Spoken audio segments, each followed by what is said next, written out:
أنا مبسوط جدا باللقاء دوت، وتقريبا أنا ما بفوتش أي لقاء في الكلية أنا بحضره.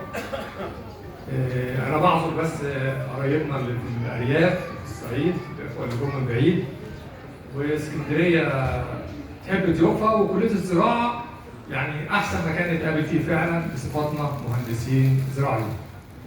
بقدم لكم مقطوعة شعرية كتبتها عن الكلية، اسمحوا لي أغنيها بطريقة الأرنودي.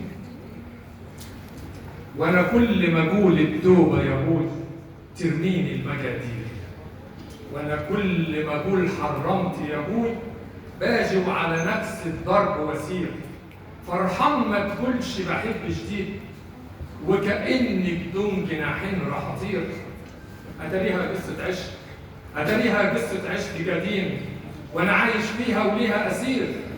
وتاريكم كلكم عاشقين مع شوفتي، والأول مرة في عشق مغير علشان عشاق محبوبتي إخواتي، والعشق ده كله لأم الخير. كليتنا حبيبة لكل ولادها، رجال أبطال زراع الخير. 80 سنة جيل ورا جيل الأم بتولد، 80 دفعة جيل ورا جيل الأم بتولد. وللساهل عنجود ممدود، ما هي أمنا أم ودود وولود، دايما بالخير ابنها موعود. تفرح لما يزورها ولادها وعمر بابها مكان مسدود. جيتوا معايا أخويا البكري وجه قبلنا أخ العنجود، جينا نبارك جينا نهني 50 عود في عينك يا حسود. أحلف بالله إني بحبك وهفضل أحبك طول ما أني موجود، ولا عدتش أقول التوبة يا أبوي، ودايما حاجة أم الجود. وأقدم وردة في يوم العيد، ده عشقنا ليكي ملوش حدود. شكرا.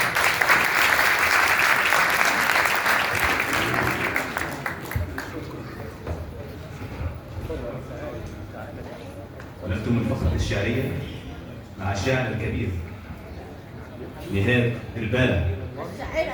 الشاعرة الكبيرة نهاد دربالة.